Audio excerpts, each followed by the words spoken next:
Welcome to NU 623 Adult Healthcare Unit 4 Presentation 6 on epistaxis, temporomandibular disorder, and dysphonia.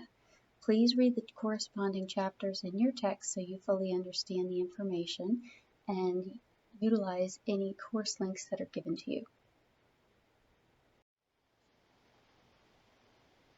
Epistaxis is also known as nosebleed, and it can occur in the anterior superior cavity of the nasal septum, which is also known as Little's area. This is the most common form of nosebleed. The patient may complain of several episodes of nosebleeds over weeks, and they may present with anemia symptoms depending on how much blood has been lost.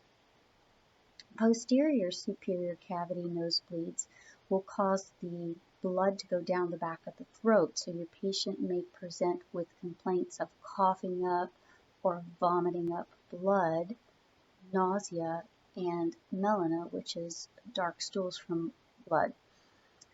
So when you see on exam into the nasal cavity, you may see a prominent blood vessel or you may not. You may see bright or dark red blood or clots, and there may be some tenderness upon palpation to the paranasal sinuses. For diagnostic testing, clotting factors are important to do because you're looking for different reasons why they are bleeding. Factor VIII deficiency, which is hemophilia A, and factor IX deficiency, which is hemophilia B, will both have a prolonged PTT. Factor VII deficiency correlates with a prolonged PT. So you can do all those clotting factors if it's indicated. A CBC can also be done. CBC will show your platelet count and will show evidence of anemia. An X-ray of the nasal cavities and paranasal sinuses can be done. This can help identify any masses or foreign bodies, mucosal thickening, or air water levels. And a CT can be done that would show the structural and soft tissue abnormalities.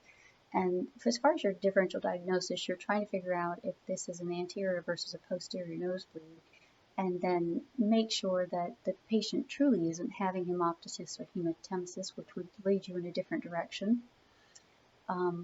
Be aware that there could be cancerous growths that are causing this or blood disorders. If your patient is using an anticoagulant, this could be the cause. Also consider your drug abusers. If you see any septal perforation that can occur from inhaling drugs. Scurvy can be a cause, rheumatic scarlet or typhoid fever can be a cause, and definitely trauma can be a cause.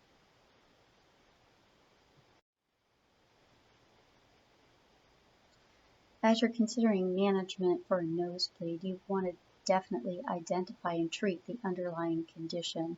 But for stopping an immediate nosebleed, there's some different techniques. On an anterior nosebleed, you want to control the bleeding by applying firm, continuous pressure superior to the nasal alar cartilage.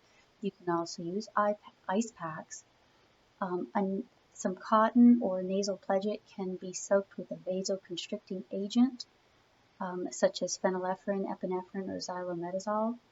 You could do that, or you can use oxymetazoline, which is basically Afrin decongestant nasal spray, and then apply direct pressure.